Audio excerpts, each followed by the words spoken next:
ನವದೆಹಲಿಯ ಜಂತರ್ ಮಂತರ್ನಲ್ಲಿ ನಡೀತಾ ಇರುವ ಪ್ರತಿಭಟನೆ ದಿನದಿಂದ ದಿನಕ್ಕೆ ತೀವ್ರ ಸ್ವರೂಪವನ್ನು ಪಡೆದುಕೊಳ್ತಾ ಇದೆ.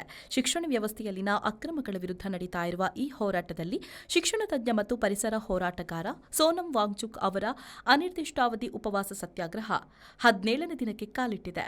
ಕಾಕ್ರೋಚ್ ಜನತಾ ಪಾರ್ಟಿ ನೀಡಿರುವ ಮಾಹಿತಿಯ ಪ್ರಕಾರ ಕಳೆದ 16 ದಿನಗಳಲ್ಲಿ ಸೋನಂ ವಾಂಗ್ಚುಕ್ ಅವರು ಸುಮಾರು 8.2 ಕೆಜಿ ತೂಕವನ್ನು ಕಳೆದುಕೊಂಡಿದ್ದಾರೆ.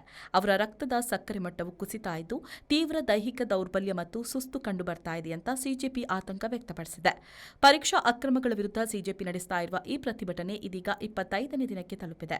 ಕೇಂದ್ರ ಶಿಕ್ಷಣ ಸಚಿವ ಧರ್ಮೇಂದ್ರ ಪ್ರಧಾನ್ ಅವರ ರಾಜೀನಾಮೆಗೆ ಒತ್ತಾಯಿಸಿ ನಡೀತಾ ಇರುವಂತಹ ಈ ಹೋರಾಟಕ್ಕೆ ಇದೀಗ ರಾಜಕೀಯ ನಾಯಕರು ಮತ್ತು ವಿವಿಧ ವಿದ್ಯಾರ್ಥಿ ಸಂಘಟನೆಗಳು ಸಾಥ್ ನೀಡ್ತಾ ಇದೆ.